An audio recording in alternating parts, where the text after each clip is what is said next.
एक बार फिर लगा कांग्रेस को झटका। चुनाव से पहले पार्टी छोड़ गया बड़ा नेता, बीजेपी का थामा दामन। लोकसभा चुनाव से पहले कांग्रेस पार्टी में भागम भाग मची है। एक एक कर पार्टी के कई नेता और कार्यकर्ता कांग्रेस छोड़कर जा रहे हैं।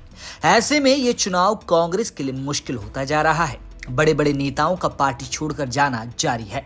उसी कड़ी में कांग्रेस को एक झटका नैनीताल जिले में लगा है, जहां भीमताल के ब्लॉक प्रमुख प्रदेश कांग्रेस कार्यकारिणी सदस्य डॉक्टर हरीश बिष्ट ने बीजेपी का दामन थाम लिया। मिली जानकारी मुताबिक हरीश बिष्ट पार्टी के नेतृत्व से नाराज थे। किच्छा में एक कार्यक्रम के दौरान भाजपा के प्रदेश अध्यक्ष महेंद्र भट्ट ने हरीश बिष्ट को बीजेपी का पटका पहनाकर उन्हें पार्टी की सदस्यता दिलाई।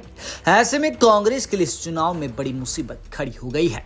बीजेपी का दामन थामते ही हरीश बिष्ट के बगावती सुर भी सुनाई दिए, जब उन्होंने पत्रकारों से बात करते हुए कहा कि कांग्रेस के पास नेतृत्व नहीं है और बिना नेतृत्व के कांग्रेस के पास कुछ नहीं बचा।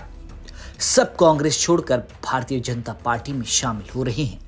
साथ ही उन्होंने नैनीताल सीट से कांग्रेस प्रत्याशी प्रकाश जोशी पर भी निशाना साधा। कांग्रेस में नेतृत्वहीन हो चुका है इस जिले में, क्या पूरे प्रदेश में, और जिसका एक कारण ये भी रहा कि कांग्रेस की नीति इस तरह की हो गई कि ऐसे व्यक्ति को टिकट दे दिया गया जिसको क्षेत्र में भी लोग नहीं पहचानते, और जिस कारण जो कार्यकर्ता थे वो बड़े मायूस हो चुके हैं। तो इसी बीच अब माननीय अजय भट्ट जी जो पूर्व सांसद हैं, इसमें प्रत्याशी भी हैं, उनके द्वारा भी प्रयास किया गया, और उसमें प्रयास कराने में विशेष रूप से हमारे दुख संघ अध्यक्ष मुकेश वोरा जी ने विशेष पहल की, और इन्हीं के प्रयासों के बदौलत हम लोगों ने बीजेपी ज्वाइन की।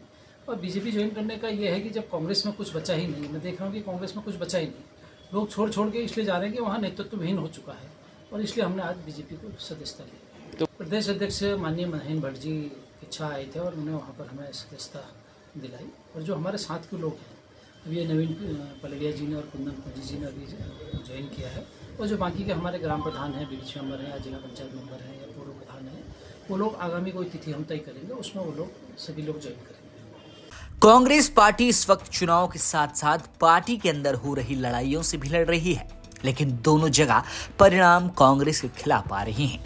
ऐसे में अगर प्रदेश में हुए पिछले 2 विधानसभा चुनाव की बात करें या 2 लोकसभा चुनाव की, चारों चुनावों में कांग्रेस का प्रदर्शन निराशाजनक रहा है।